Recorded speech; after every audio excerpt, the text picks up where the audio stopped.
Hey guys, welcome back to my YouTube channel. Today we are going to set up my official 2023 January bullet journal. So for the first page, I decided to fill it in. I want a double spread page to be the title, and as we can see on the left hand side, I am actually just collaging it with some book pieces, and I'm going to put a quote there just to get ready for the new year. And the quote I have chosen is, "The magic in new beginnings is truly the most powerful of them all."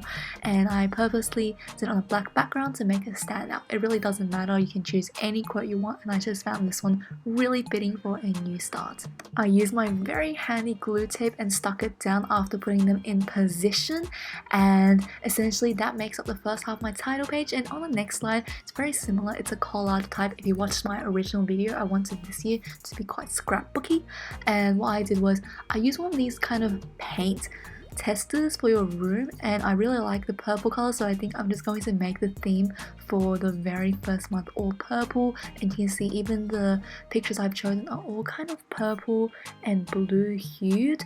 And then on a spare piece of grid paper, I decided to write down January so it stands out a bit more. Very simplistic, and I think really sets the tone for this month. As a side note, I've been really loving these calligraphy pens from Tombow. I just think they're so easy to use, really aesthetic, and I highly recommend them. Definitely try to get them on sale. They're quite pricey, but they're super beautiful.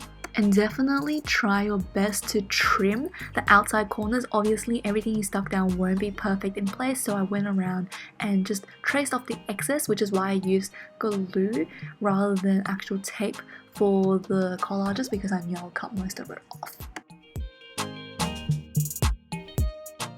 On the next page, we're really visiting some of my staples. So on the first left-hand corner, I have my monthly goals. I really want to start doing this again so I can really set a pace for myself and become a bit more ambitious, I would say.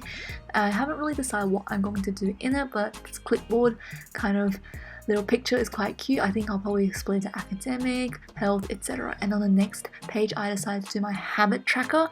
I didn't fit tracker in, so I just wrote habit track, please excuse that.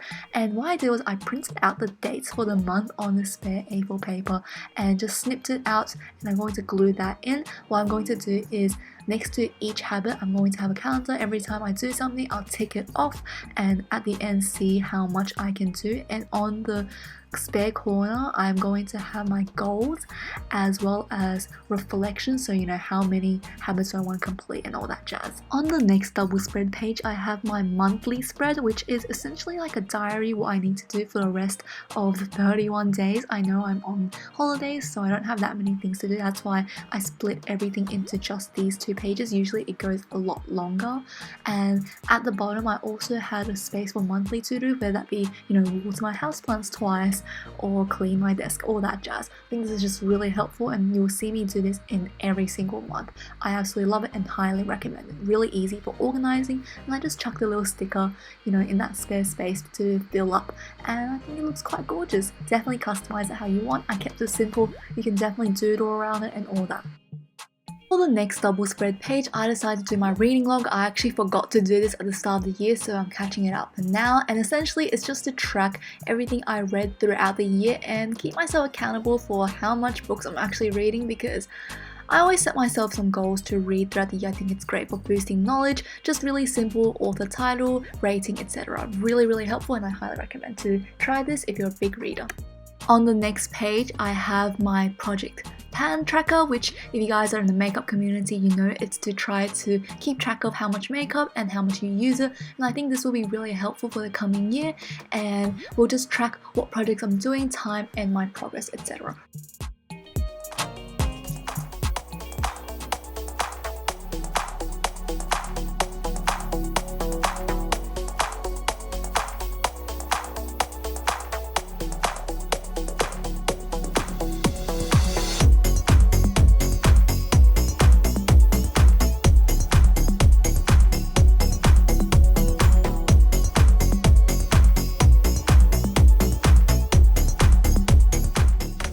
Alright guys, that is it for today's video, and I hope you guys enjoyed and gave you some inspirations for your January bullet journal setup.